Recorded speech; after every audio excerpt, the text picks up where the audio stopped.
Thank you. I am a professional. I hope that you enjoyed it. That this showcases the themes of taking what we know in the fantasy realm of Dungeons and Dragons, 5th edition, and bringing it into a modern setting with explosions, perhaps explosions, car chases, and other things. And we're going to continue to get into this system tonight. Now, last night, we had talked about, we approached it from, there's this book. You see it on the shelf at your friendly local game store. You say, what in the heck is Everyday Heroes? Why would I want to play a game like this? What is in it for me? And we went over, hey, you're running your own summer blockbuster action movie. This is allowing you to be the big damn hero, just like you are in D&D. And is it really any less realistic to have, to have these big firefights or explosions? Is it less realistic to dodge out of the way of, I don't know, a car flipping over and exploding than a fireball cast by a wizard? Hopefully I was doing a good job of easing concerns or helping to build or find bridges between the concepts and feelings that you get from that native detachment of escapism in Dungeons and Dragons, where you say, all right, well, clearly we are in a made-up world of fantasy, so it's okay if I don't know everything, or it's okay if I do something that seems kind of goofy or outlandish, like swinging from the chandeliers as a swashbuckler. Well, why can't you do that in an action movie, or in a comic book, or in a novel? If you have a favorite novel, like a traditionally written one, a light novel, or even a visual novel that you might enjoy. This concept, this system, will take the familiarity of 5th edition, which I presume many of you have, at least in some passing. Now, if any of you up here, if you're brand new, you've never played a tabletop role-playing game, a D&D, let alone anything else, let me know, and I'll be happy to explain a little bit more. I am operating under a presumption you are at least vaguely familiar that there could possibly be a game with dungeons, maybe also dragons, and that the concepts you find in a make-believe pretend game set in a fictional world with fictional people could be extrapolated to a made-up make-believe world of people who, instead of wearing leather armor and and shining armor, maybe they wear t-shirts and suspenders, or wield two pistol bang bang Desert Eagles, or carry around a baseball bat or whatever, right? Because there's not that much of a difference. This maybe is more urban fantasy as compared to high fantasy of Get Ye Flask times. And if you know what I mean by Get Ye Flask, bonus points to you, because you are awesome. Alright, let's get some background music. This is called Monster Attack. And this is somewhat appropriate because one of the modules that you can get, it has supplemental rules, as well as just an adventure you can play in Everyday Heroes, is that of Pacific Rim. And in fact, that's about where we left off last night. Let me open this up in our presentation browser.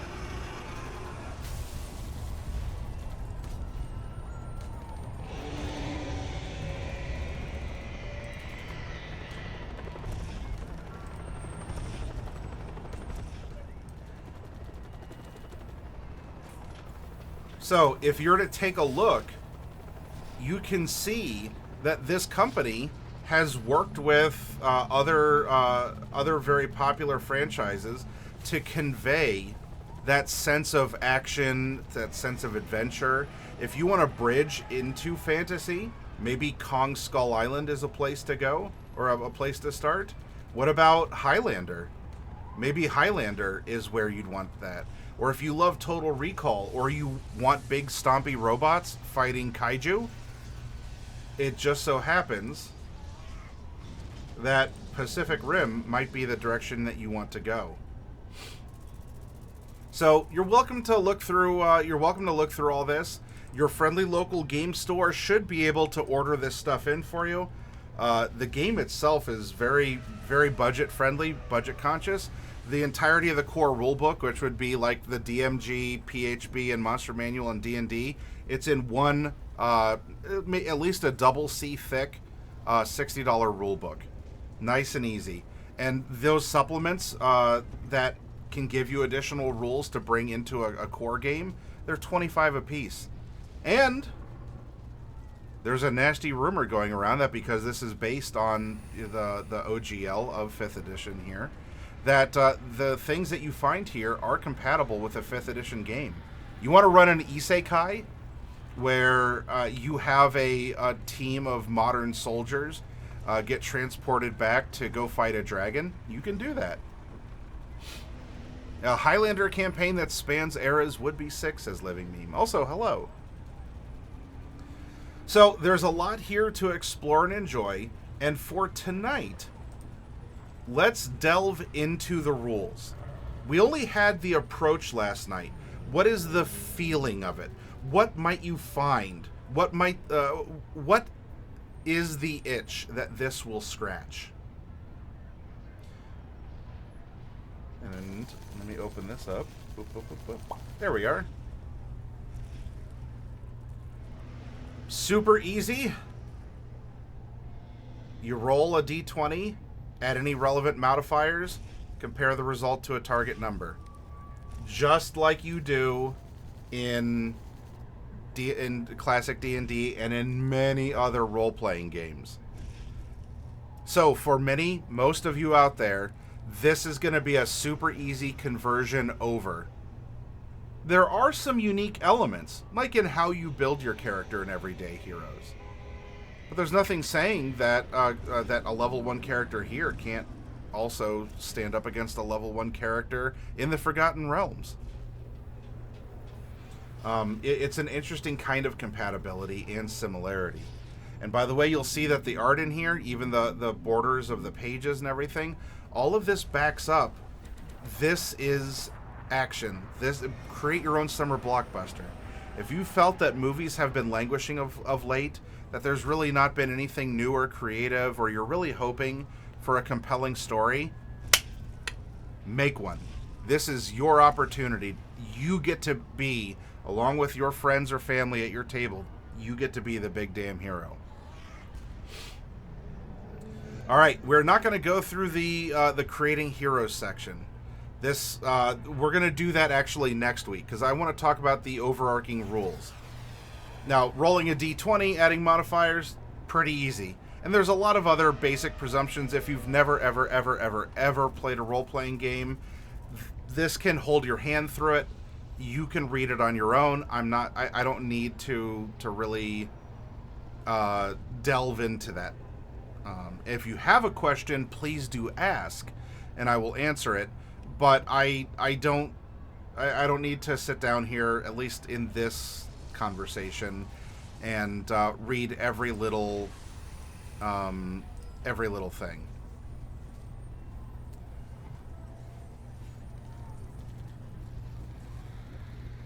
So where do the rules differ? Oh, Dragon Blast says, I once played in a 3.5 campaign where our traditional fantasy group was isekai'd into modern day. A book like this would have been amazing. This book existed in 3.5. It was just called Modern D20. And in fact, the alternate cover for Everyday Heroes is a throwback to Modern D20. It has the gray cover with the red on it. And in fact, the foreword here by Jeff Grubb talks about that here, about what they wrote 20 years ago. Look into it.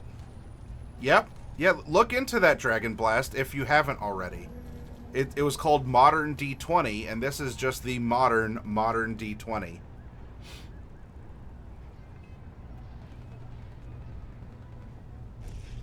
All right, running a game, not worrying about that. This is storytelling technique. We're going to approach the rules. And we already know the rules. Something tells you to roll 1d8 and add a modifier. You take an 8-sided die, you roll it. That's the easy stuff. What might be then a difference? What is something that is going to make this stand out from just running something out of the player's handbook, but instead of saying that it's a castle of hewn stone laid by masons, to one that is made by construction workers with poured concrete, rebar, etc.?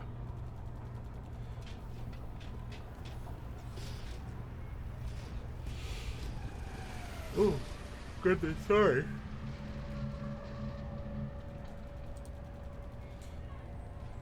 No, come on now. Stop it.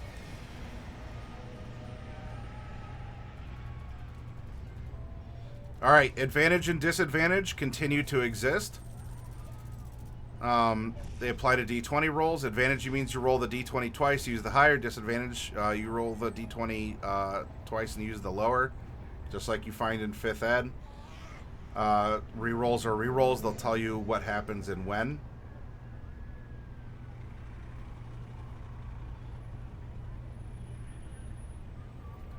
Stop it.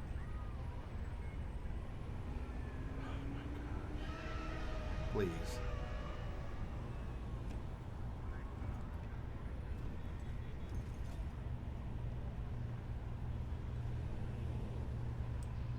Stop. Stop it. Please stop being terrible, Adobe. I know this is a big ask. Please stop being terrible, Adobe.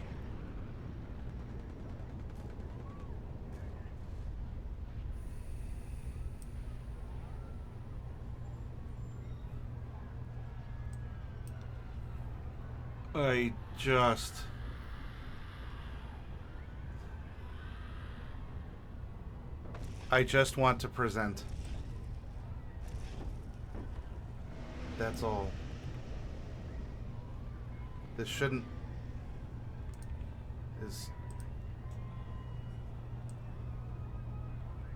See, it doesn't do it when I'm trying to expand it here.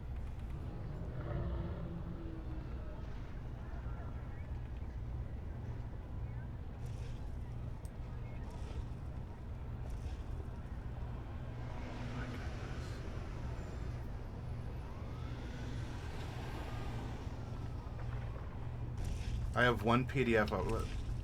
I have my memory is good. I'm only at 75%. Let me see if there's something else that I can close.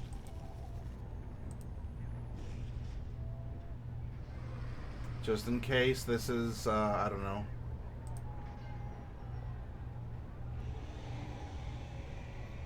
We'll close this, close this. I want to keep my that music playing and open. And then let's close these.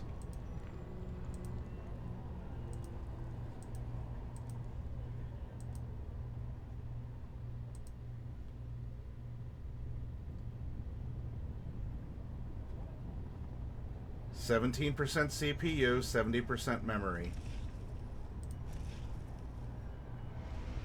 This is hopefully not going to give me issues. Let's try scrolling with the mouse wheel. Oh my goodness. Now, if I hold the edge like this, it's not blinking. So I guess I'm just going to have to do that.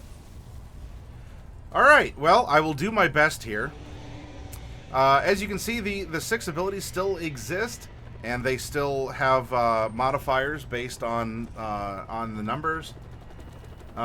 There's proficiencies like you find in 5th edition. It is what it is there. DCs are what you would still find.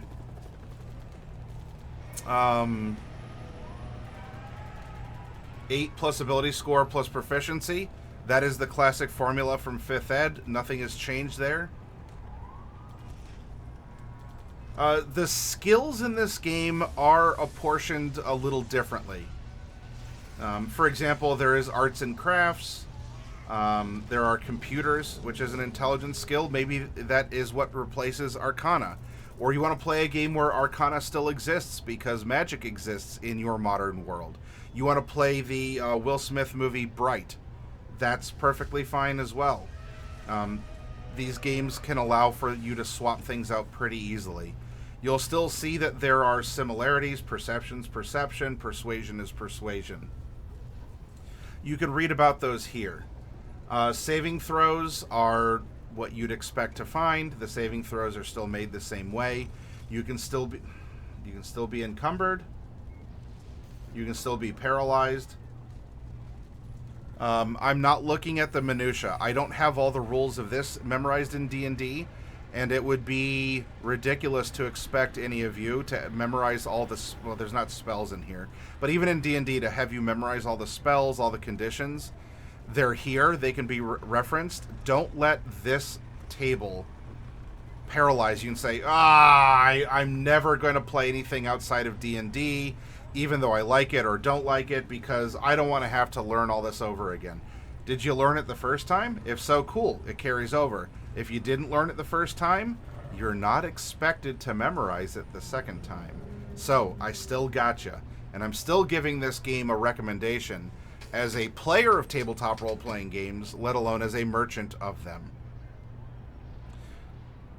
Hi, Big Slam. Good to see ya.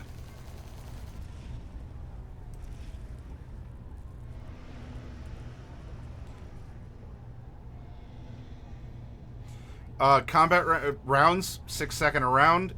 That's the same. There's initiative. You could go with how it's written. If you want to use a variant, you can. Did you know that even basic D&D out of the core rulebooks has some variants to initiative? If none of you read the DMG, then that might sound like a surprise. You can still do that here. 20 plus Dex mod. And if you don't want it to be that, replace it with something else everyone else agrees with. It's just that easy.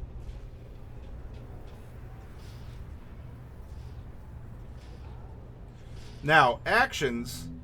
There are some things here that you'll find that are different. And that's because in our modern world, we do tend to have a lot more pew-pews.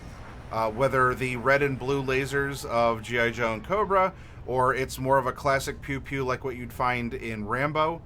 So things like clearing a jam, this is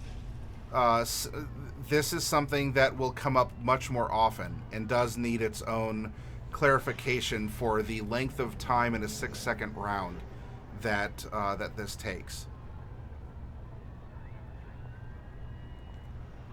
But it's all here.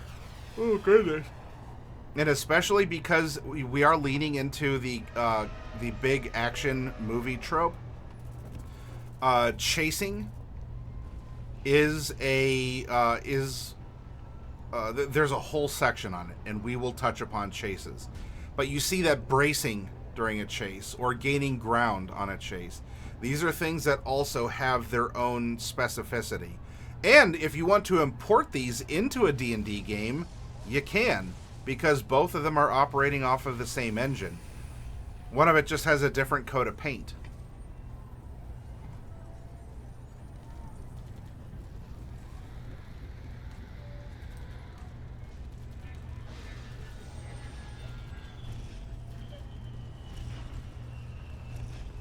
Other things that you can do here, putting down suppressive fire.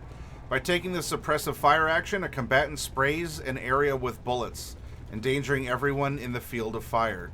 Suppressive fire can be used to threaten a large group of opponents at once, or as cover fire that gives teammates a chance to move or act in the open by forcing enemies to get out of the way. Suppressive fire can be laid down with a semi-auto or full auto weapon. To take the suppressive fire action, a combatant designates a target area within the weapon's normal range. The target area is either a line or a series of contiguous spaces up to the size of the allowed target area and is based on the type of weapon. So there's a minutia there, but as you would expect in a setting, so D&D doesn't have this, at least not as often, and if so, it's like it might be a homebrew. you don't really have a lot that you'd be doing with suppressive fire. There might be a magic spell that simulates that, or maybe if you do something special with a repeating crossbow. But in a modern setting, if you want to have war games or urban combat or something along those lines, this is an action that does need more clarification. So it is here. It is laid out for you. Examples are very wonderfully written so that you're not just getting the rule and that's it. How does the rule work? And there you go. You can read how it works. Also, hi Lucius, and Living Meme says, I got a homebrew Destiny book and I feel like this would complement it very well. Destiny is in the video game, Living Meme, or is this referring to something else?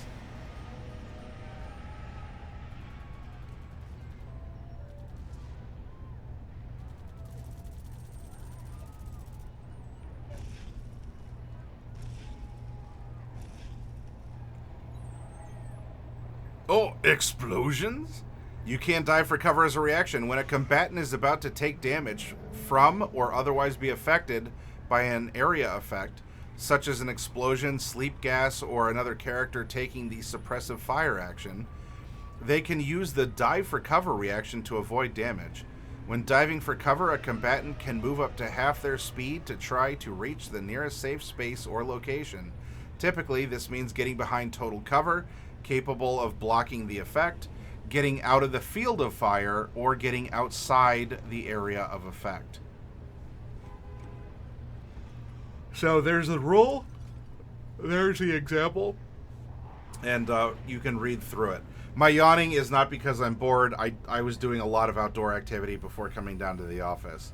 So my body's going, oh, you're sitting in a nice air-conditioned office. You're relaxed. Your heart rate isn't up. And let's savor this moment. Let's spend time with friends and relax.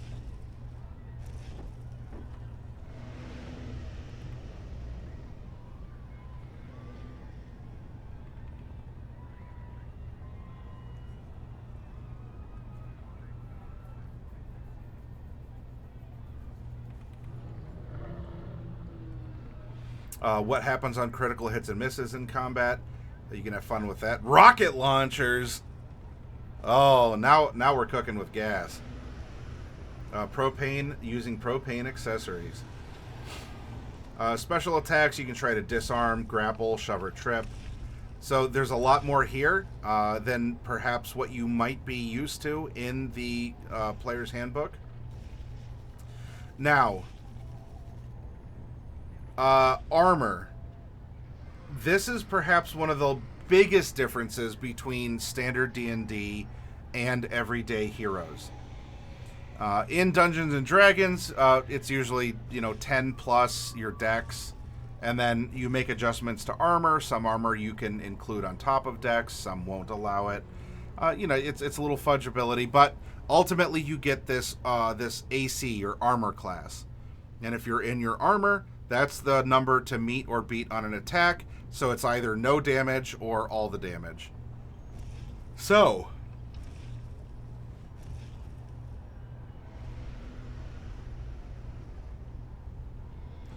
personal armor in everyday heroes does not make a character harder to hit. Instead, armor offers a chance to block potentially fatal attacks. The rules for personal armor are used only when damage a combatant is about to take will reduce them to 0 hit points. When personal armor comes into play, compare the armor value of the personal armor to the penetration value of the attack as follows.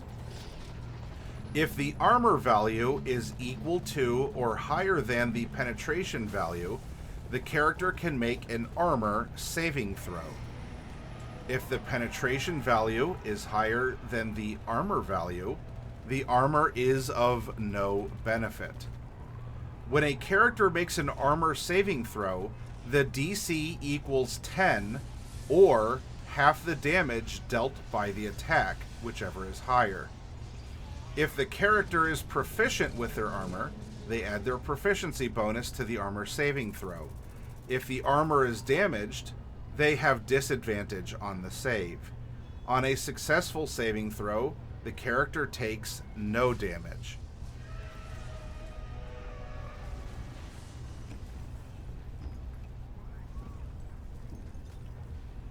But their armor is now damaged. On a failure, the character takes full damage. So, pretty easy to follow. Certain types of personal armor protect only against certain types of damage or attacks. See the armor descriptions in Chapter 6. And that's because some might be built to resist explosions. If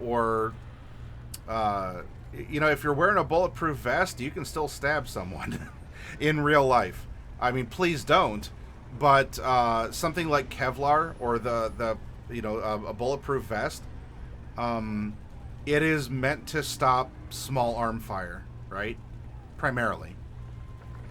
But you can still get stibbity stabbed if you're wearing that kind of protective equipment. So there could be some conditions, but you do have an armor value and you have a penetration value. Because you can wear a supposedly bulletproof vest, but if someone is shooting at you with, like a 50 cal,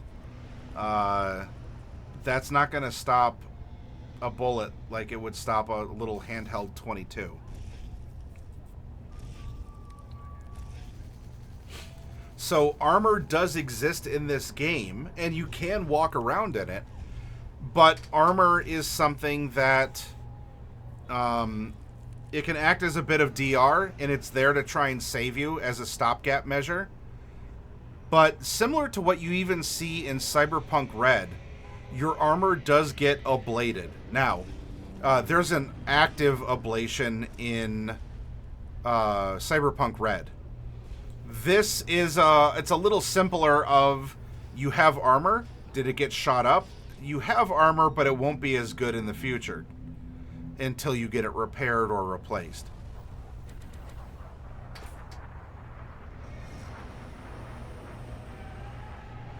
And this is another point, and I teased it a little bit last time.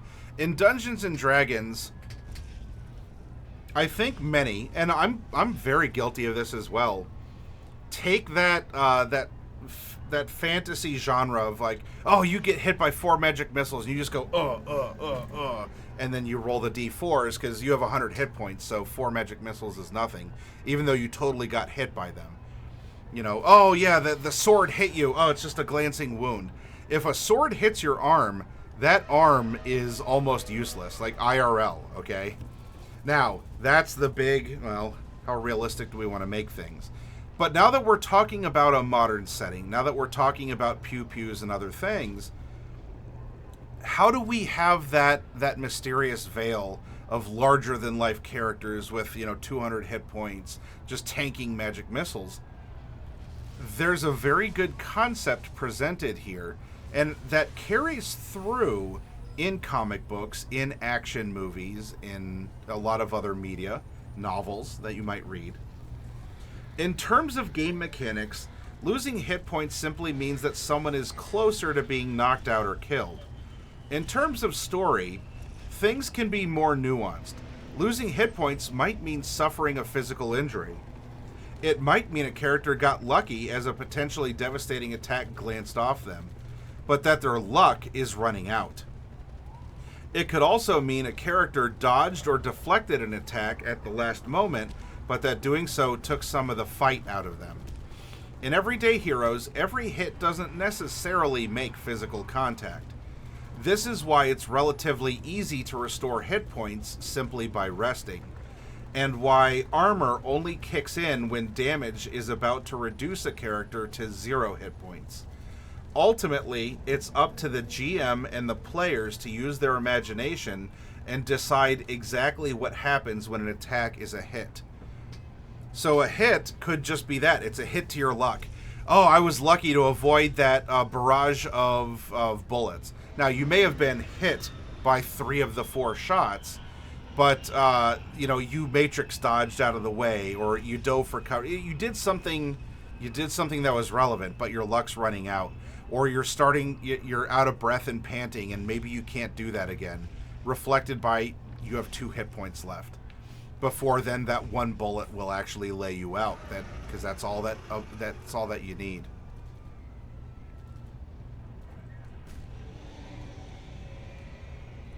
Oh, hi, Hunter. I'm glad you had fun at the gym. Please do lurk. Thank you for lurking and joining us here.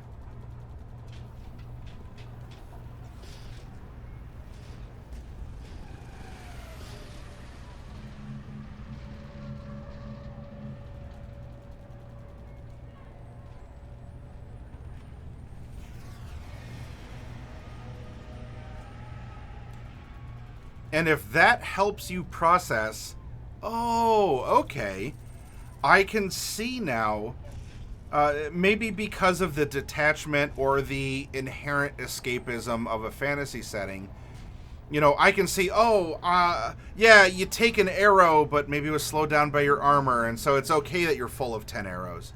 And you're going, or what's the one vampire from the Buffy, it was from Buffy the Vampire Slayer movie, right?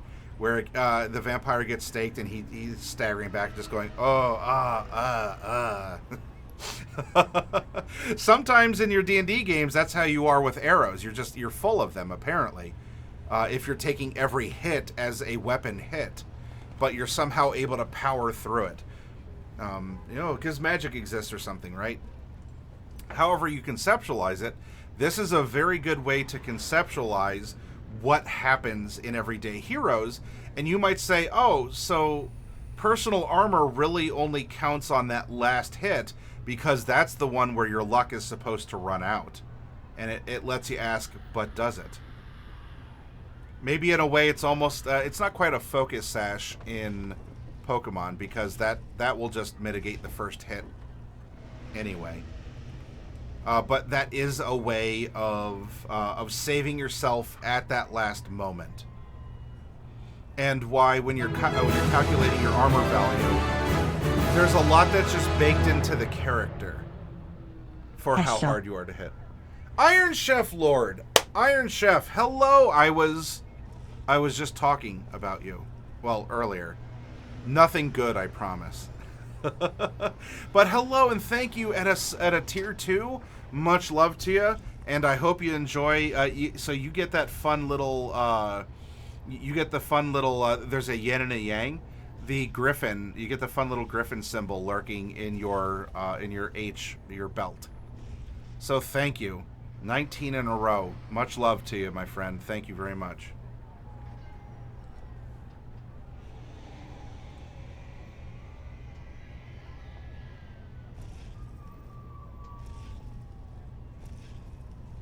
So short rest, long rest is what you expect. Temporary hit points are what you expect there. Miscellaneous rules. Hang on.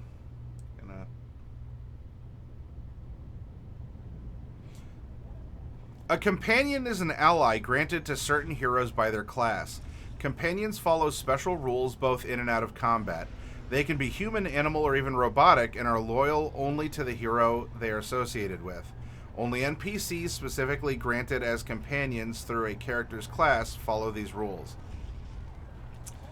You want to be a hunter ranger? Maybe they do it better in everyday heroes. That might be worth exploring. But because you have this companion, you can... well, here's how you would go about administering your actions with or through a companion.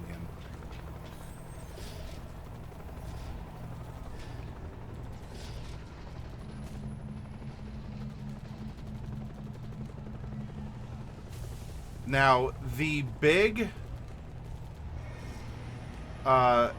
thing I wanted to address, beyond how armor works, because armor is just not you're strapped with armor and it's just a constant, it raises the threshold to be hit, everywhere all the time. It is sort of a last minute, you know, save. Vehicles, chases and vehicles. I'm going to touch on this in its own section. My goodness.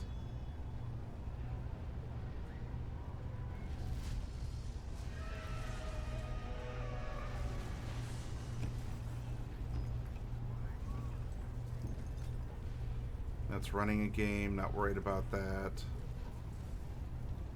Not worried about creating adventures.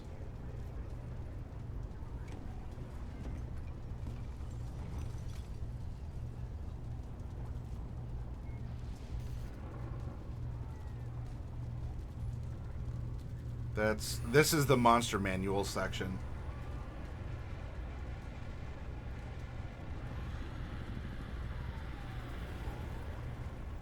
A T-Rex? Sierra Echo, I don't know if you're still here, but maybe I should make you all fight a T-Rex. What do you say? Sierra, are you here? In fact, we have a little Godzilla versus Kong action going on right now.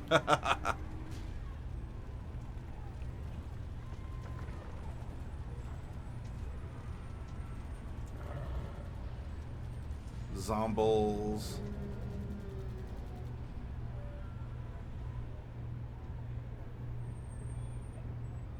There we go. Bernard would take on a T-Rex. I mean, we're only level 3, so maybe a baby T-Rex? But would that really test your skills as a team? Alright, the last big thing of this section I wanted to go over with you all. This is the appendix that goes over the 5e changes. Pardon. What is making everyday heroes distinct from 5e? This only goes to 10 levels. And you might go, oh, well, where's the value? Well, remember, most D&D content is within the first 10 levels. And that's also where you find, as much as this concept exists, a much better balance in terms of spells and effects and combat.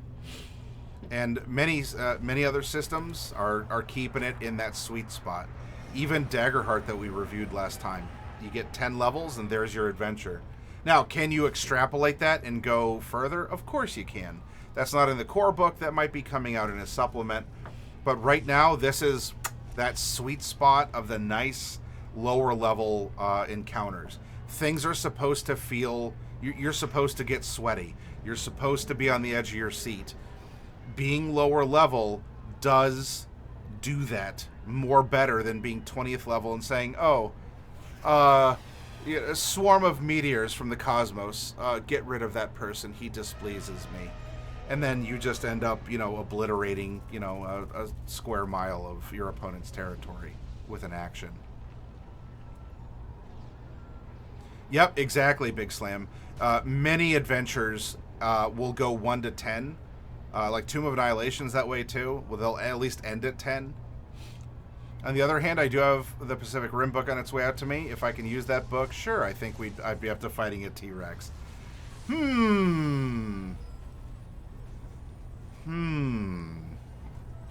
Sierra, if I do a good job and you and the crew want to have another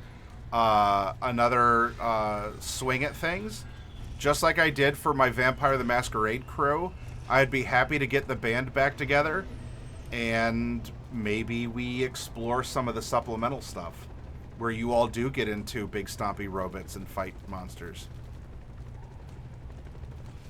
Alright, archetypes and classes are what make up what would be traditionally considered the class of the character.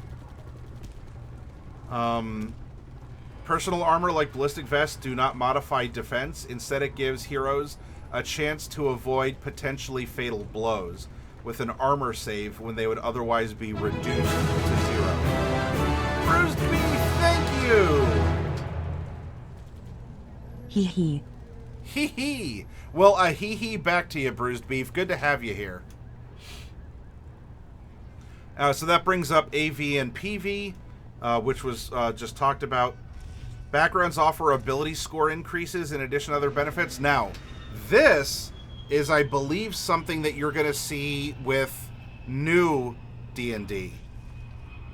D&D 5.5, or if you want to consider it 6, or if you want to call it new D&D, like NUD ampersand D or whatever. I believe you're going to see more of this because, from my understanding, they wanted to overhaul backgrounds in the system. 1 D&D. This does a very good job.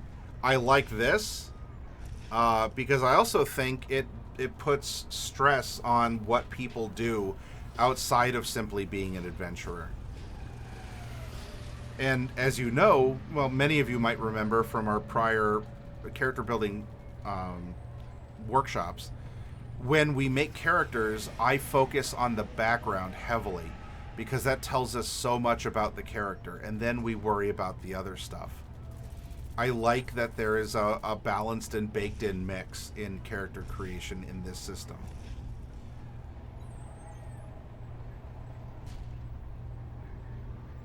Inanimate objects do not have hit points in everyday heroes. The armor versus penetration system is instead used to determine what attacks can effectively destroy a given type of object and how quickly it can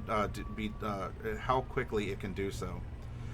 Bulk is an optional encumbrance mechanic, which I think is very cleverly done. Burst fire, new mechanic there. There are companion rules that might be similar to what you saw introduced in the Essentials kit. That is the Dragon of Icespire Peak adventure. And that was encouraging either, if not solo play, well, DM and one player, because then the player can have a companion or a couple. But this is already baked in. Do you want a sidekick? You want more of a superhero thing? Or do you only have a couple people, but you want to fill in a little bit more? Have a companion. Because you also find that in comics. This is thematic, not just a stopgap for a low player count.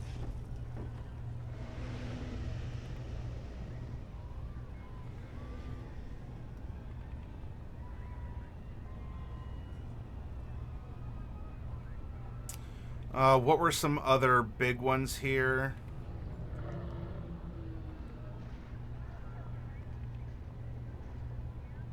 Oh yes, in this system, feats are baked in and are not optional, unlike basic vanilla 5th ed D&D. Feats are standard. Feats are now standard rule rather than optional rule. Archetypes award feat selections usually at even levels.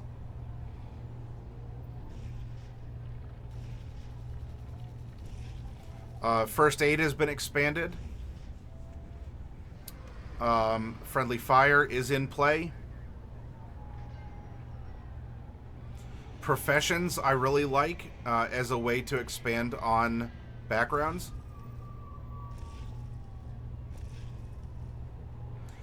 No tool proficiencies in everyday heroes.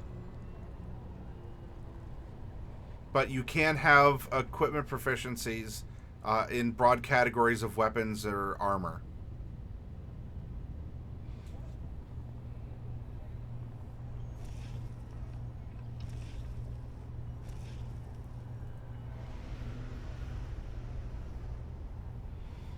All characters get a second wind.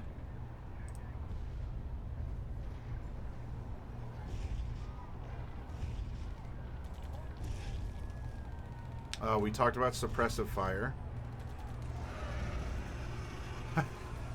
Patch notes. Suffocation has been modified for simplicity. Your character's suffocation is important to us. We've increased the efficiency.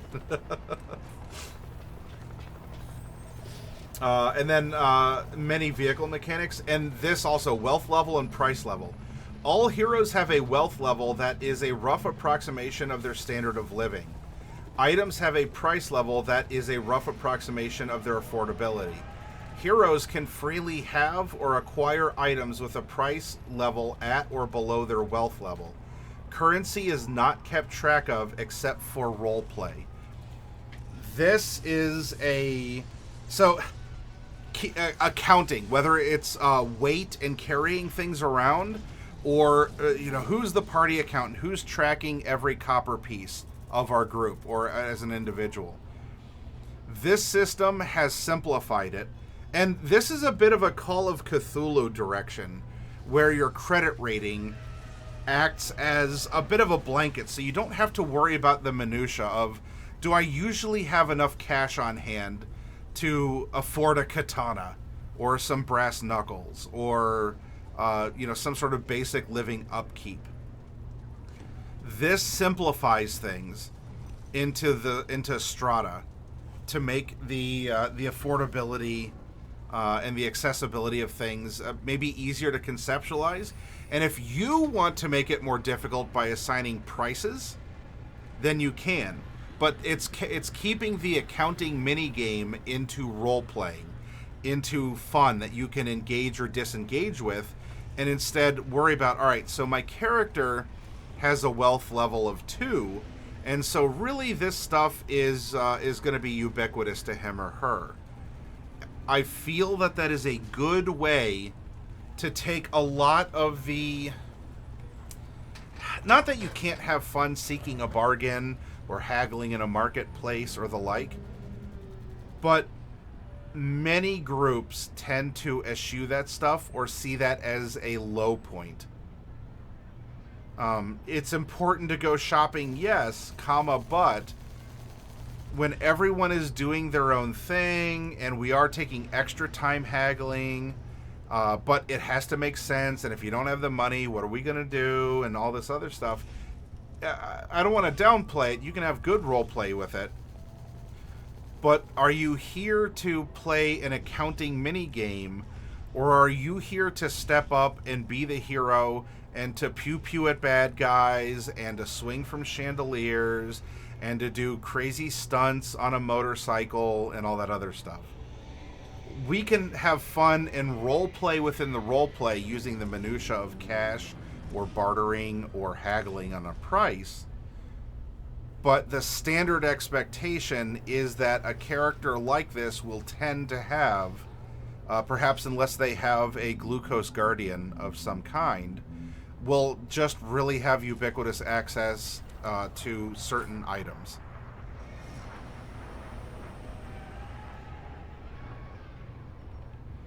Big Slam says you have to have the right group to enjoy everyday life play. Yes, because if you don't, there's going to be people just going, just buy something already, or they'll just be quiet about it, or they'll be on their phone while people are, as they're getting their nails done, and you won't believe what happened on our last adventure, and all this other stuff, and it turns into slice of life. But maybe there are people at the table who don't really want slice of life, or who don't have a character that's really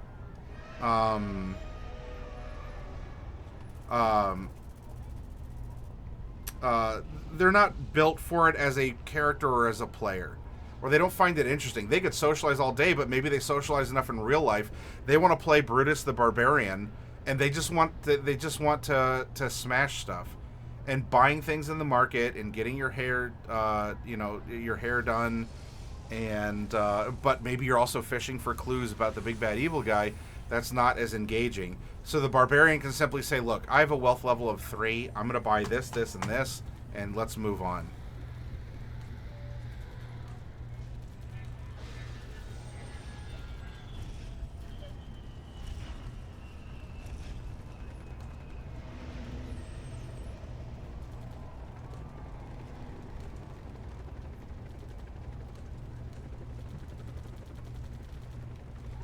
For example, Grog with Vox Machina, he hated shopping episodes. Yeah.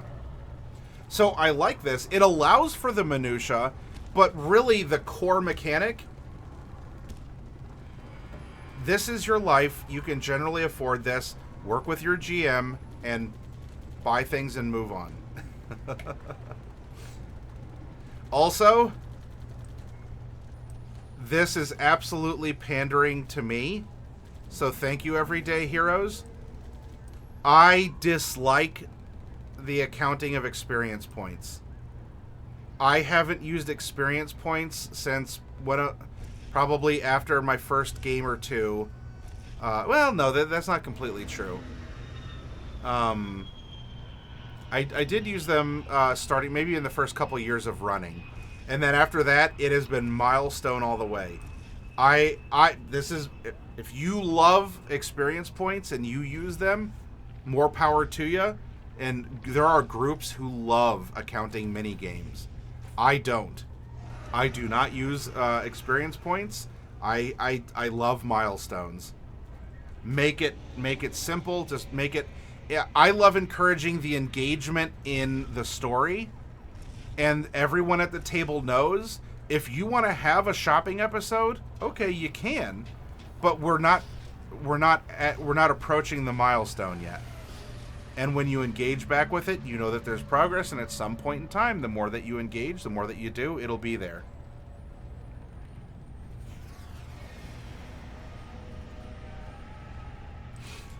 Now, multi-classing is a bit different. Multi-classing in Everyday Heroes is done by taking special multi-class feats.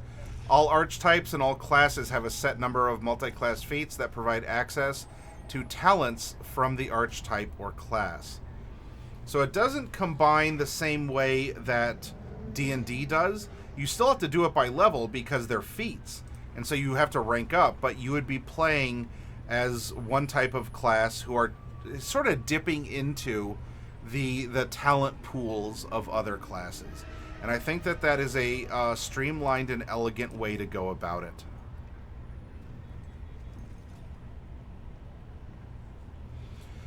This is something that I also told my players.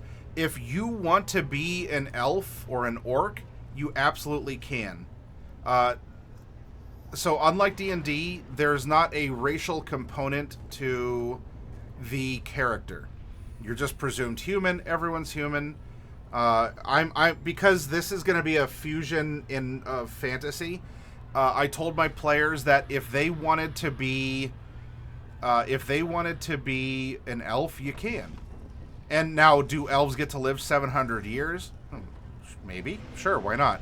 That doesn't really change your strength score. Oh, but would that give me night vision? Maybe. I mean, night vision itself, it's a cool mechanic, but it's not always useful. I would argue night vision is actually a ribbon ability. Kind of like a little, it's a little gimme. It's a little throwaway thing. So if you want to play an elf in Everyday Heroes, be a 700-year-old elf with dark vision. That doesn't really make you more powerful than anyone else. Especially if elves are known to exist in this world, where you have humans and elves, or orcs, or other things. Now, of course, there is a, let's say we'll break it down even further. There's a biological component in Dungeons and Dragons, because they don't like the word race anymore, I guess. So there's a racial component. I mean, I'll say it, Wizards, if you don't want to. There's still a racial component in D&D. Here, there's not, because their base assumption is everyone is a human. But this is a way of going about it where you are built from your experiences and what has happened that has been formative to you as a character, whether you are an orc or an elf or other things.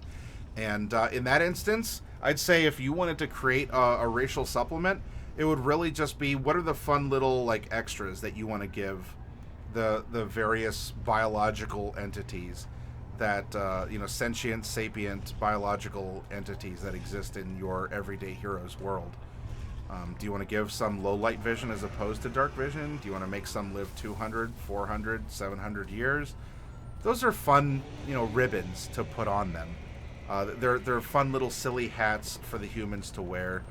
Having long pointed ears doesn't necessarily make a character busted or nerfed compared to anyone else. Of my now 5 groups, only my Storm Kings group is the only one that uses XP. That's how. Oh, so they multi-class the same way in DC 20 Big Slam. You know what? Maybe that's something that we can review in August on the channel, since I don't have a lot currently planned. I don't know if it was you or someone else asked if I would look that over. I said, well, I know there's a Kickstarter that went really well. You or someone else pointed me that there is a playtest demo. And just as we demoed Daggerheart, I think it would be fun to demo DC-20 and see how that matches up. And hey, was Everyday Heroes ahead of the curve? Because this came out 2 years ago, I think, in 2022. Were they a bit ahead of the curve? Or is this going to be the new way forward? And D&D is actually having to catch up with itself, while also fighting anything else that they're fighting. So I like this. The changes are there, but they're not necessarily complex. If you don't want to have card chases in your, movie, comic, whatever, don't worry about that section of the book. Just like if you're not a spellcaster, why are you memorizing the spells? You could out of curiosity, I suppose, but it might not be relevant to what's going on. So we will actually we'll come back and we'll talk about card chases and that sort of a thing. Because that is a part of the rules, but I will get up. I'm going to do some stretches. I'm going to go walk around a little bit. And when we come back, let's load up card chases and see how vehicles play into Everyday Heroes and go from there. Your Tal'Dorei group is changing to DC-20 for Campaign 2.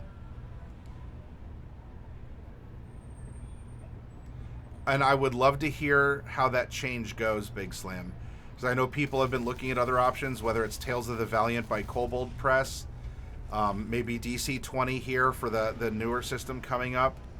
I certainly did see an influx of people saying, after the OGL thing, that they were going to switch to Pathfinder or whatever, or things moving forward. I haven't. You were going to use Valiant? What changed your mind, if I may ask, Big Slam? But yeah, it's been an interesting thing to see the migration patterns, and that it's spawned a lot of creativity, a lot of third-party stuff. I love it. I'm very happy for it. And hello again, Gotham. And different people, some people might go, I get what Tales of the Valiant is going for, but maybe Kobold Press as a company just isn't one that I like for whatever reason. Because people have the same thing, or they might love Paizo as a company, but not like the mechanics of Pathfinder, or the other way around. People love that Pathfinder is an option. They love how crunchy it is, but they don't like how Paizo is as a company. Some of the new D&D updates weren't looking good to us. Well, Tales of the Valiant, it's 5e just in its own OGL-free way of going about it. And I do like the Kobold template system for monsters. So, I don't know, maybe that's there. That could even exist in DC-20. I don't know because I haven't looked at it. But it is a shame because I didn't... It's still in playtest, so it can be revised. I did not find myself enjoying Daggerheart, which is what the crew from Critical Role, that's that company, Darrington Press. That's what they're putting out as a fantasy offering. I did not find myself liking the system, and especially, I guess, with how it was... The writing is whatever. That'll definitely, hopefully, get polished in final. But the way it came across was... I don't know. If they go over to that in Critical Role, hey, you're supporting your own brand. I just wasn't digging Daggerheart. It could be it's not for me, or it's just too unpolished or unfinished. I don't see... I'll carry it in the store. I'm not personally offended by it, or like economically or whatever offended by it in that sense. But it's not a system for me. And I'm fine with that, because not every system can be for every person. And Gotham, the Mummy Lord you're seeing here is a This is a monster stat in Everyday Heroes. However, you can theoretically take these enemies as they are and just drop them into a 5e game. And they should play fairly well. Maybe they'll be a little bit more powerful than how classic challenge rating was calculated, but maybe for those of you who've ever experienced how challenge rating was calculated, you might go, oh, so it might actually be closer to being correct now. Anyway, I'm going to get up and take a quick break, and when we come back, let's talk about car chases, and we can continue exploring some of the other bigger differences or the expanded concepts that Everyday Heroes offers you over vanilla 5e D&D. I'll be right back, everyone.